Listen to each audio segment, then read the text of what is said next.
তুফানের কাছে কি হেরে গেল পুষ্পা 2 এর গান? শুধু কি হাইপের কারণে ইউটিউবের নাম্বার 1 ট্রেন্ডিংয়ে আছে পুষ্পা 2 এর গান? উড়াধুরা কি আসলেই নকল গান? টিজার অনুযায়ী উড়াধুরা গানকে দর্শক কতটা গ্রহণ করলো? আর টিজার ও গানে শাকিবের দুই রকম লুক কি বোঝাতে চাইছে? জানতে হলে দেখতে থাকুন পুরো ভিডিও। আর আপনারা যারা আমাদের চ্যানেলটি সাবস্ক্রাইব করে আমাদের পাশে আছেন তাদেরকে অনেক অনেক ধন্যবাদ। আর যারা এখনো সাবস্ক্রাইব করেননি তারা এখনই সাহস করে ভালোবাসা দিয়ে বেল আইকনটি ক্লিক করে দিন। তাহলে চলুন কথা শুরু করি। আজকের ভিডিওতে আলাপচারিতায় যুক্ত হই।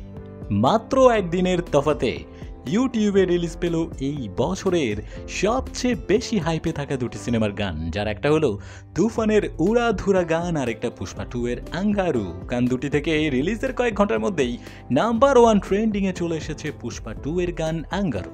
বাংলা সহ 6টি ভাষায় মুক্তি পেয়েছে এই প্যান ইন্ডিয়ান সিনেমার গান, যার সবগুলোই গেয়েছেন শ্রেয়া ঘোষাল এবং চমৎকার গেয়েছেনও এই গায়িকা। তবে গানটি নিয়ে মিশ্র প্রতিক্রিয়া দেখা যাচ্ছে। কারো কারো কাছে অ্যাভারেজ লাগলেও বেশিরভাগেরই এক্সপেকটেশন আরও বেশি ছিল। যা গানটিতে ছিল না, তাদের মতে পুষ্পা সিনেমার গান যেমন একটা অন্যরকম প্রাণ ঢেলে দেয়, যেমন সিনেমার গানগুলো ছিল এর আগে পুষ্পা 2তেও এরকম কিছু গানের আশা করেছিল ভক্তরা। আর এই আশা থেকে রিলিজের কয়েক ঘন্টার মধ্যে ইউটিউবের নাম্বার 1 ট্রেন্ডিংয়ে ভিডিও হয়ে গেছে আঙ্গারু। তবে গানটি শোনার পর সব আশাই নিরাশায় পরিণত হয়েছে। তবে এবারও নিরাশ করেনি রায়হান রাফি। পুরো দেশ উড়াধুরা করে ফেলেছে এক গানে। শাকিবের নতুন লুক, গানের ভাইব, শেষের দিকে প্রীতম আর রায়হান রাফির ক্যামিও জাস্ট অসাধারণ। এরকম ক্যামিও বলিউডেও শুধুমাত্র জনেই দেখা গেছে, আর বাংলাদেশের ক্ষেত্রে এটাই প্রথম। যদিও গানটি সুর নিয়ে অনেকেই অনেক ধরনের মন্তব্য করেছেন, কিন্তু গানের প্রশংসার কাছে সেগুলো অনেকটাই ফিকে হয়ে গেছে। তবে গানের সবচেয়ে বেশি আকর্ষণীয় দিক, যার প্রশংসা শুধু বাংলাদেশ নয় বাইরের দেশের দর্শকও করেছে, সেটা হলো শাকিবের লুক।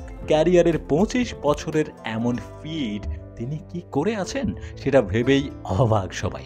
মিমের লুকটাও যথেষ্ট বোল্ড অ্যান্ড গর্জিয়াস ছিল, যদিও কোরিওগ্রাফিটা আরেকটু ভালো হতে পারতো আমার পার্সোনাল মতামত। তবে প্রীতমের নাচটাও কিন্তু উড়াধুরা ছিল ভাই।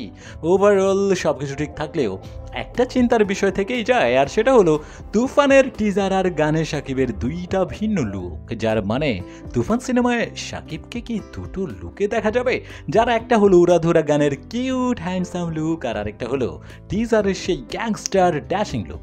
তার মানে তুফান সিনেমায় শাকিবকে হয়তো আলাদা দুটো রোলে দেখা যাবে। আচ্ছা, তাহলে কি তুফানের শাকিবই নায়ক, শাকিবই হিরো? জানতে হলে অপেক্ষা করতে হবে আগামী পর্যন্ত। সেই পর্যন্ত ভালো থাকুন, আর ভিডিও ভালো লাগলে অবশ্যই লাইক অ্যান্ড শেয়ার।